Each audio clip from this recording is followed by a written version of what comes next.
Welcome back to another episode of Safety Unplugged, your go to podcast where we unravel the layers of functional safety, alarm management, and OT cybersecurity with real stories, real people, and real problems from the field. I'm your host, Junaid Datta, an instrument and control system engineer chartered in New Zealand and passionate about driving safe, smart, and sustainable operations across the industries we rely on every single day. Maybe you are thinking why I have chosen this topic. Well, in 2025, as we stand on the brink of another industrial revolution powered by AI, IoT, and digital twins, I believe it's time we bring predictive maintenance and sensor technology to the center stage, especially here in New Zealand and Australia, where the energy, mining, and food processing and also chemical sectors are deeply woven into economic and communities. Let me take you back 20 years. Safety systems back then were mostly reactive. We had limit switches, hardwire interlocks, analog vibration monitors, and gas detectors with just basic threshold alerts. The tools were simple, and so were the insights. Fast forward to now. We have moved from hardwired single function sensor to smart self-diagnosing and network devices that not only detect problems but can predict them before they cause harm. Take, for example, a recent upgrade I worked on at oil terminal in New Zealand. We replaced legacy level transmitter with guided wave radar sensors equipped with hard diagnostics.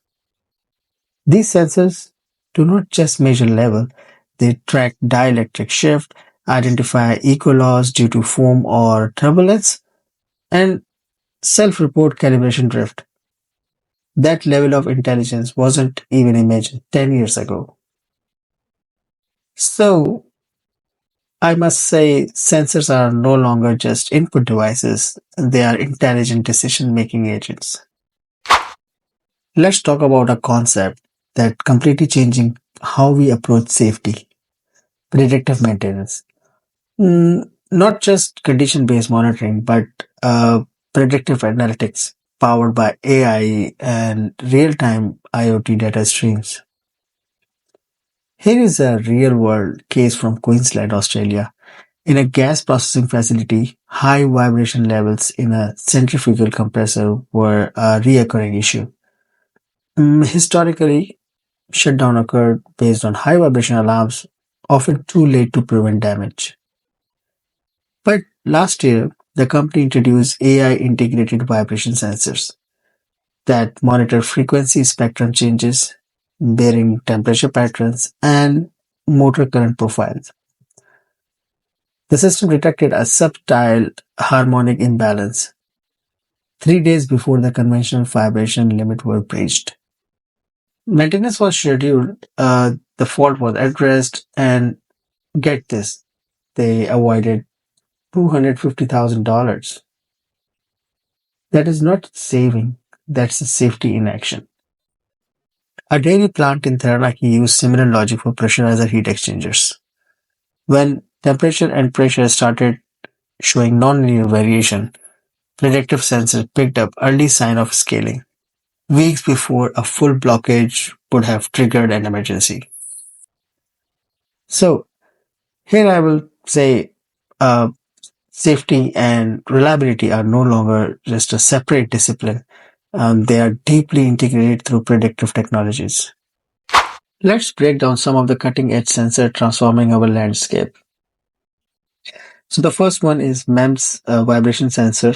Um, MEMS stands for micro electromechanical system. These are the tiny, powerful, and embedded with logic, and widely used in rotating equipment. So suppliers from US, Europe, or all around the world, they're widely using it for the vibration sensing. In fire and gas, we have optical flame and gas detectors. with multi IR and UV sensing, and it can avoid false alarming. And I have seen that whenever we are using this kind of sensors, it is the false alarming are dramatically reduced. Then in the mining sector, we are using wearable sensors. Um, like mining in Australia and New Zealand, we have only majority of the mining is in the Western Australia, and they are using this kind of sensor to monitor worker fatigue and heart rate and heat exposure. And then we have wireless heart gas sensors. They are deployed on offshore platform in New Zealand, Maui field, mm, which enabling flexible coverage without infrastructure changes. So, which is a very good cost-effective solution. Then one of the most common sensor is the multivariable transmitter, which measures pressure, flow, and temperature in one body. And they're very common in refineries around from Geelong to Christchurch. And now we are even seeing edge computing embedded into sensors, allowing on device analytics. Imagine a sensor not just detecting a high pressure, but diagnosing why and advising corrective action. That's the future. Now, as much as I love these advancements, it is not all smooth sailing. Let's be honest, many facilities are still running on legacy DCS platforms with limited integration capabilities. The challenge isn't just technical, it's cultural. While I'm recording this podcast, a question coming mind that do maintenance team just trust a sensor that tells everything looks good, even if they don't hear or feel the traditional clues? Do engineers feel confident when AI say no action required? In a plant near Christchurch, when smart gas detectors were first introduced, there was a huge resistance. Operators said, "We have been using catalytic bed sensor for 20 years. Why change?" It took full training campaign and live demos to gain trust. So, from this instance, the lesson which I learned is mainly technology. It alone doesn't solve problems. People do. Looking ahead, we are entering into the world of real-time digital twins, where every asset from pump to pipeline has a living model, continuously updated via sensor feedback. One of my close friend, recently visited a hydrogen plant in Victoria. The entire facility was mapped into a digital twin. Predictive maintenance insights from temperature, pressure, and flow sensor were used not just for reliability, but for emergency scenario simulations. They could model a valve failure in a digital twin, simulate its impact, and plan shutdown sequences before anything ever happened in a real life. This isn't just an innovation, this is redefining functional safety. So, what we have learned today that safety isn't static, it's evolving, it's predictive, it's connected, and above all, it has become proactive rather than reactive.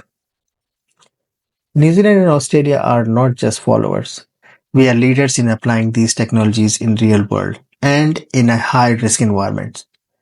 From dairy to energy, from offshore platform to food processing, predictive safety is becoming new normal. I hope you leave this episode with new ideas, questions, and maybe even the courage to challenge your current approach. And don't miss out our next episode where we will explore the shortage of skilled force in a functional safety, which is a pressing challenge across our region. Until then, stay safe, stay curious, and stay plugged in with Safety Unplugged.